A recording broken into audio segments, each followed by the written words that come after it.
மக்கள் குரல் நடுநிலை மாலை நாளிதழ் உலக மக்களின் ஒருமித்த குரல் மக்கள் குரல் அரசியல், ஆன்மீகம், அறிவியல், கல்வி, மருத்துவம், பொருளாதாரம், சினிமா, விளையாட்டு உள்ளிட்ட உலக செய்திகளை ஒருங்கிணைந்து தரும் ஒரே மாலை நடுநிலை நாளிதழ் மக்கள் குரல். என் பேர் கிருஷ்ணமூர்த்தி.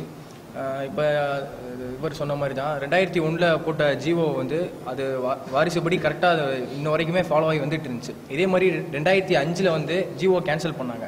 அப்போ சுப்ரீம் கோர்ட் என்ன சொல்லுச்சுன்னா, தனிநபருக்கு உண்டானதை வந்து நீங்கள் மொத்தமாக கேன்சல் பண்ணக்கூடாது, இது வந்து ஸ்டேட்டோட பிரச்சனை, ஸோ ஸ்டேட் தான் அதை தலையிட்டு நீங்கள் முடிக்கணும் அப்படின்னு சொல்லி அப்போவே சொல்லி சுப்ரீம் கோர்ட் ஆர்டர் போட்டாங்க. அப்போ நம்ம மாண்புமிகு முன்னாள் முதலமைச்சர் அம்மா அவர்கள் வந்து இந்த கேஸை 2005 எடுத்துகிட்டு போய் அந்த ஆர்டரை மீட்டு கொடுத்தாங்க. அப்போவே இந்த கேஸ் போட்டு கேன்சல் பண்ணக்கூடிய ஸ்டேஜ் வந்த ஸ்டேஜில் அம்மா அவர்கள் வந்து 2005 அந்த ஜிஓவை மறுபடியும் மீட்டு கொடுத்து எங்களுக்கு ப்ராசஸ் நடந்துட்டு இருந்துச்சு.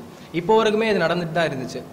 அது வந்து இந்த டைமில் வந்து அன்கான்ஸ்டியூஷனல் சொல்கிறது வந்து அது தப்பு. மற்ற மாநிலத்தில் வந்து அன்கான்ஸ்டியூஷனல் சொல்ல முடியாதுல்ல, ஏன்னா மற்ற மாநிலத்தில் எல்லாமே இந்த கோர்ட்டாக ஃபாலோ பண்ணிட்டு இருக்காங்க. ஸோ அது வந்து அன்கான்ஸ்டியூஷனல் சொல்ல முடியாது. அதே மாதிரி நம்ம கவர்மெண்ட்டும் அன்கான்ஸ்டியூஷனுக்கு உண்டான சேவையெல்லாம் நம்ம செய்யாது.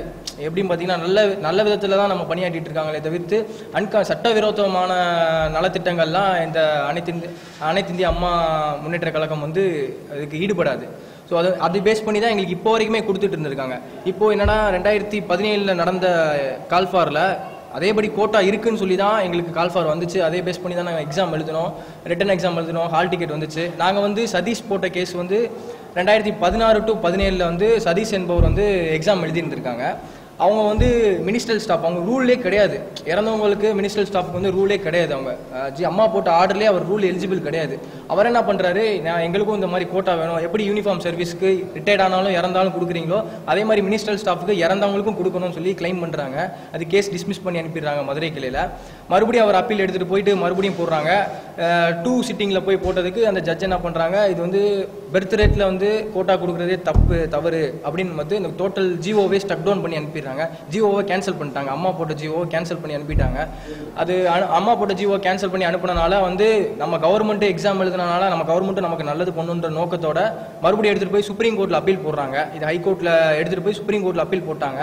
அப்பீல் போனதுக்கப்புறம் நாங்கள் எக்ஸாம் எழுதி நாங்கள் கஷ்டமான சுச்சுவேஷனில் இருக்கும்போது நாங்களும் கவர்மெண்ட்டுக்கு ஆதரவாக வந்து ஒரு 75 நபர்கள் வந்து தனியாக எஸ்எல்பி போட்டு சுப்ரீம் கோர்ட்டில் அப்பீல் போகிறோம். கவர்மெண்ட் கேஸோட டேக் பண்ணி நாங்களும் அப்பீல் போயிட்டு அங்கே என்ன ஆர்டர் வந்துச்சுன்னா, இந்த மாதிரி 3 விதமான ஆர்டர் கொடுத்துருந்தாங்க. 75 பேருக்கு தனியாக ஆர்டர், சதீஷ் என்பவருக்கு தனியாக ஆர்டர், கவர்மெண்ட்டுக்கு தனியாக ஆர்டர் கொடுத்துருந்தாங்க. அதில் எங்களுக்கு என்ன ஆர்டர் கொடுத்துருந்தாங்கன்னா, இந்த 75 பேர் பாதிக்கக்கூடிய ஜட்மெண்ட் வந்து உங்களுக்கு வந்து பாதிக்கக்கூடாது, அவங்க மதுரையில் சொன்ன தீர்ப்பு வந்து உங்களுக்கு பாதிக்கக்கூடாது, த ஜட்மெண்ட் சுட் நாட் அஃபெக்ட் தம் அப்படின்னு சொல்லி போட்டு எங்களை கிளாரிஃபை பண்ணுறதுக்கு மதுரை கிளைக்கு கிளாரிஃபிகேஷன் கொடுத்து டைரக்ஷன் அனுப்பிச்சிருந்தாங்க.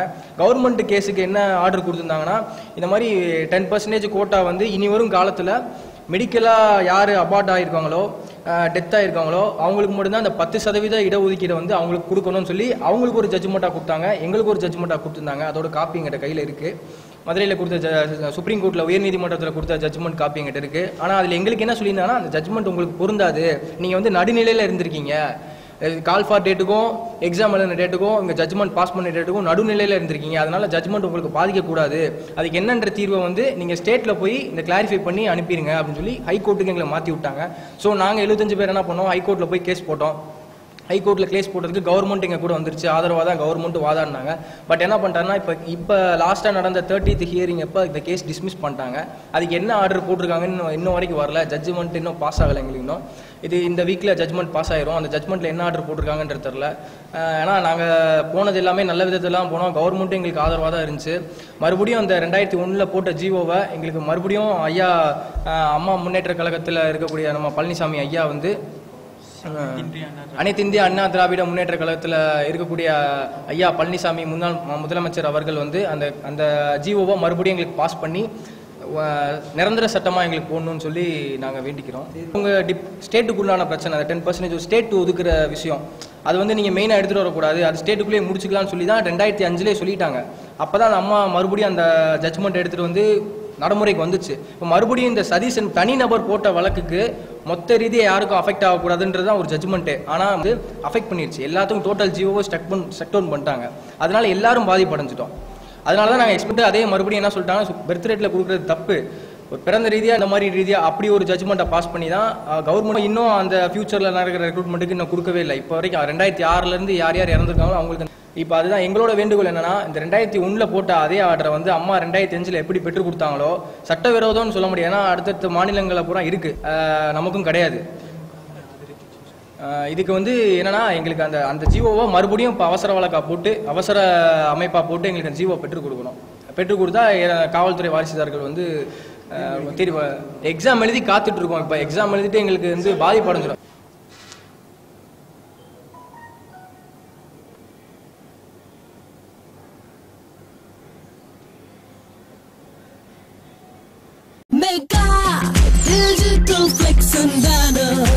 அரசியல் சினிமா வர்த்தகம் எல்லாம் அழகாய் கொண்டு சேர்த்திட மெகா டிஜிட்டல்